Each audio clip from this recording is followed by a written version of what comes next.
jour où tout bascule. C'est en effet mon 7e livre. Mon 7e livre, j'ai mis en fait 6 livres pour écrire celui que je devais écrire. Parce qu'en rentrant de Russie, j'ai passé 20 ans en Russie. Ma mère étant russe. J'ai passé 20 ans en Russie entre 90 et 2010 où j'ai travaillé dans mon métier de base qui est la publicité. Je suis allé en 90 à la chute du mur de Berlin alors qu'il n'y avait pas de publicité encore. Et je me suis dit, c'est un pays qui va s'ouvrir à la concurrence, peut-être. Et donc, je me dis, je vais 1 an voir ce qui se passe. Et en fait, je suis resté 20 ans.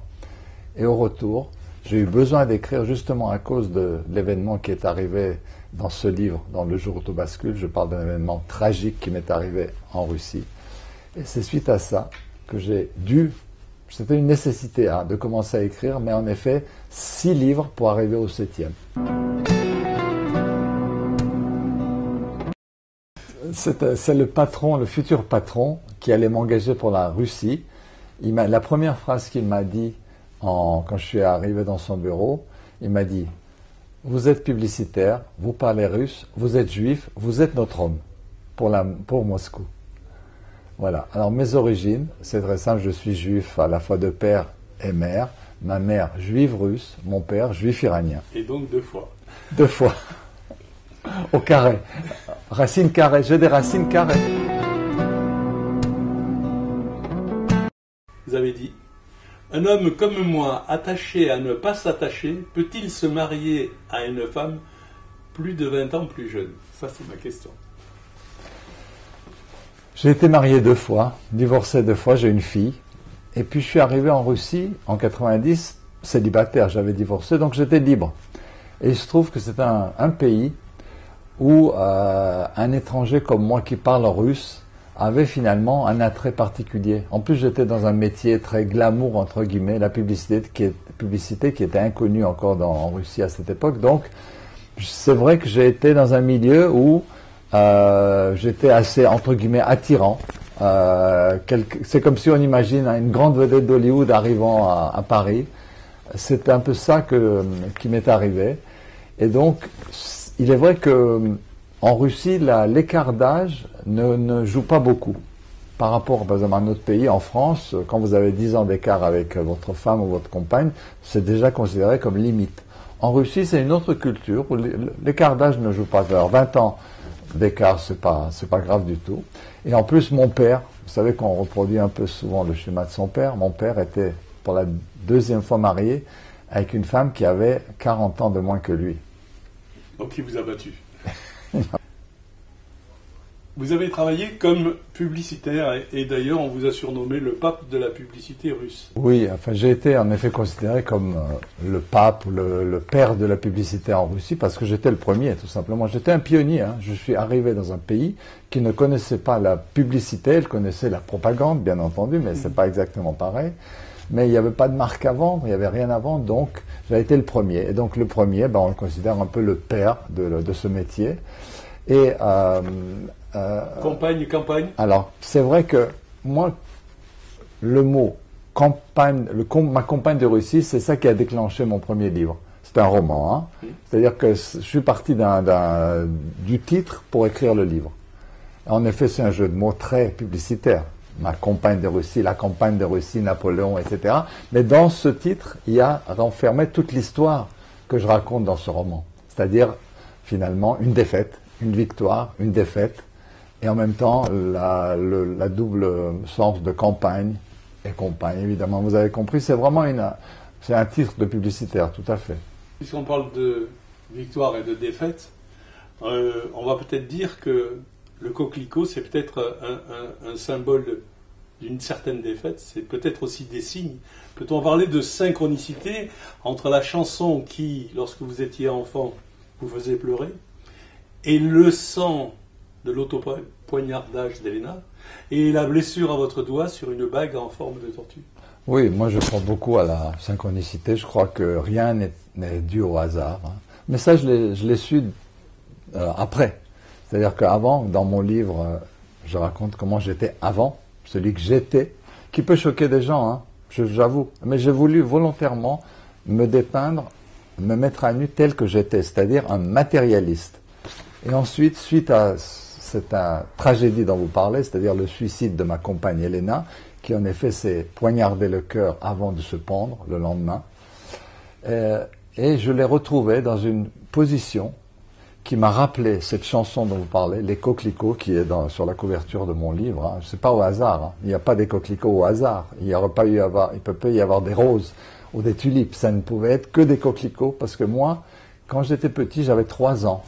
Et il y a une chanson qui me faisait pleurer. Allez savoir pourquoi. Un enfant qui pleure en entendant une chanson que mettait ma mère tout le temps. C'était Comme un petit coquelicot de Mouloudji.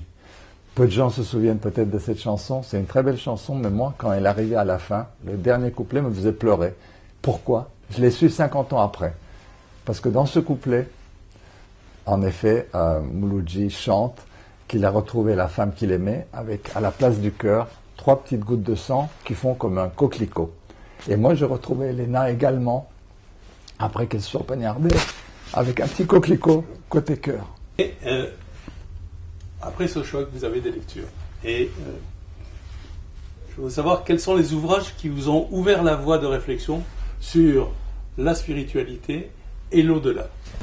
Et suite à la tragédie, comme vous l'avez si bien dit, je me suis posé la première question. Une question qui a l'air tellement basique qu'il semble à la fois très simple et très compliquée. Est-ce que nous avons une âme?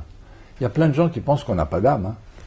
Et il y en a d'autres qui sont persuadés qu'on en a une. Ben moi, je pensais qu'on n'en a pas et je me suis posé la question, une basique, est-ce que nous avons une âme? Et pour ça, j'ai eu en effet recours à beaucoup de lectures. Ça m'a poussé vers des lectures. La première lecture, ça a été Raymond Moody, La vie après la vie. C'est-à-dire, il parle d'expérience de mort imminente, et EMI en français, NDE en anglais, Near Death Experience. Donc ça a eu un déclic et j'ai lu beaucoup de livres. Jean-Jacques Charbonnier, qui est par exemple qui est un anesthésiste réanimateur et qui parle des expériences de comateux, des gens qui ont été dans le coma, et certains d'entre eux, quand ils se réveillent, ils racontent toujours le même scénario, ils se voient d'en haut de la chambre, ils se promènent dans la clinique où ils sont, ils rapportent des conversations de l'autre bout de l'hôpital qu'ils ne peuvent pas avoir entendues. Donc ça prouverait que nous ne sommes pas uniquement un corps, mais également une âme, qui est imbriquée dans le corps. C'est un mélange intime des deux. Ces lectures vous ont amené à rencontrer des médiums. Et en particulier, des médiums qui sont assez peu connus. C'est ceux qui travaillent dans la transcommunication instrumentale. Et j'aimerais que vous nous parliez un petit peu de votre rencontre avec Jacques et Dominique. Alors, c'est en effet Jacques et Monique de l'association Infinitude, que j'ai eu la chance de rencontrer. En effet, ils organisaient en tout cas à l'époque, il y a 7 ou 8 ans, des séances de transcommunication instrumentale, en résumé TCI. Voilà comment ça se passe. C'est-à-dire des gens qui sont dans le deuil, qui ont perdu un être cher comme moi, arrivent dans une salle d'un hôtel tout à fait banal, de banlieue. C'est pas un studio avec une sophistication électronique. C'est vraiment un studio. C'est une salle de réunion avec un magnétophone à l'ancienne, encore avec bande. Et ce sont 2 médiums qui ensuite laissent chacun faire un appel à l'être disparu. Ils ne savent rien, ils ne savent absolument pas qui a fait quoi, etc. Ils savent simplement qu'on est là pour communiquer avec quelqu'un. Et donc chacun de nous, par exemple moi-même, à un moment, ils me disent « Allez, c'est à vous ». Donc je lance un appel, je dis « Elena, si tu es là, peux-tu me dire quelque chose? Dis-moi où tu es ». Voilà, c'était la phrase que j'ai dit.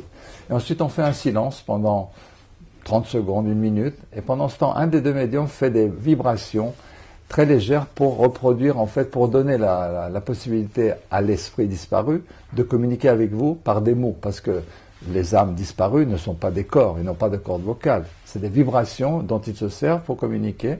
Par exemple, gratter du papier, faire couler de l'eau, passer une chanson à l'envers, en allemand par exemple, donc pour créer des vibrations. Et ensuite, on fait silence. On enregistre quelque chose, on enregistre le silence. Et ensuite, tous ensemble, on réécoute ces bandes, on ralentit, on va en arrière, en avant. Et si on a de la chance, comme j'ai eu cette première fois, on entend des mots qui sont adressés à vous. Ce sont des mots qu'Elena m'a dit. Elle m'a parlé de suicide, spécifiquement, alors que personne ne savait. Cette cassette, à l'époque, c'était des cassettes, c'était pas des CD. Les cassettes, je l'ai chez moi. Je les réécoute plus parce que ce serait trop douloureux, mais je l'ai écouté. Tous en groupe, on l'a écouté. Et donc, Et ce n'est pas seulement ça, parce que ces mots sont très brefs. Ce qui est formidable, c'est qu'un des deux médiums, par écriture spontanée, au sténo, Monique prend un message qui lui vient. Comme en transe, elle prend un message qui venait... Écriture automatique. Écriture automatique qui vient d'Elena. Et j'ai reproduit tout ça, évidemment, dans le livre tel quel. Et c'est un message magnifique, dont je pourrais vous dire en résumé, si vous voulez, tout à l'heure, le sens. Justement, au niveau du message que vous avez reçu et de ce que vous en avez compris, je cite page 201, je vous cite. « Je commence à saisir le véritable sens de la vie. Et ma question, c'est quoi pour vous la mission qu'on a sur Terre ?» Alors, je l'ai comprise, cette mission. Avant, je ne savais pas. Je pensais qu'on n'avait pas de mission. Je pensais que tout s'arrêtait. On est là pour un petit moment. Et puis après, rideau, et on s'en va. Après, j'ai compris parce que j'ai découvert que l'âme est l'univers dans lequel finalement va cette âme après un chemin plus ou moins long. Hein. C'est-à-dire que ça dépend de la vie qu'on a eue. Si on a fait beaucoup de mal, eh bien, on revit tout ce mal. L'âme la revit quand même avec en quelque sorte une auto-punition. Plus ou moins longue, mais on ne peut pas le comparer avec le temps terrestre. Mais en tout cas, ils revivent ça pour aller vers, en fait, un autre univers, qui est le vrai univers d'où vient l'âme et d'où elle va, c'est l'amour. L'amour avec un grand A. Donc je pense que le chemin final, c'est l'univers d'amour avec un grand A. Et qu'aujourd'hui, sur Terre, je pense qu'il faut essayer de le reproduire à notre façon, mais à une façon tellement...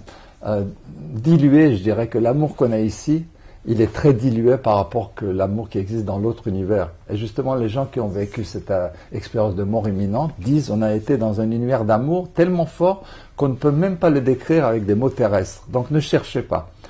Donc la mission sur Terre, c'est d'essayer d'aller vers ça, le plus possible, vers cet amour, et d'apporter du bien aux autres. On comprend dans la vie que vous avez eue que un suicide est peut-être pour le suicider une suite à la goutte qui fait déborder le vase. Mais aussi, vous écrivez, un cadeau. Alors ma question c'est cadeau pour qui et pourquoi ? Cadeau pour l'autre évidemment, c'est-à-dire celui qu'elle laisse sur Terre. Je pense que Elena, et ça je l'ai compris avec des discussions avec les médiums, c'est que l'âme, en fait, elle relève un défi en venant sur Terre. Elle prend un corps, en quelque sorte, avec une mission. Et quelquefois, on lui dit, son guide, son ange gardien, il dit, attention, cette mission, vous ne pourrez pas l'atteindre, c'est trop dur pour vous. Mais elle la prend quand même. Et alors, le suicide, c'est quand elle ne remplit pas son contrat. Elle se dit à un moment, je ne peux pas. En effet, la goutte qui fait déborder le vase. Je pense qu'Elena a eu plein de choses dans sa vie, dans son enfance, lourdes, que je ne connais pas. Et à un moment, il y a eu un moment déclencheur que je ne connais pas non plus. Et qui fait qu'elle a eu cette pulsion de mort à un moment. Mais là où elle fait le cadeau, je pense que dans toute tragédie, il y a finalement quelque chose de positif, finalement, si on réfléchit. C'est-à-dire que elle m'a éveillé. Elle m'a éveillé à la spiritualité. C'est là où je parle de cadeau. Le fait qu'elle m'ait donné l'éveil de mon âme, en quelque sorte, par son suicide, c'est là le cadeau qu'elle m'a fait, je pense.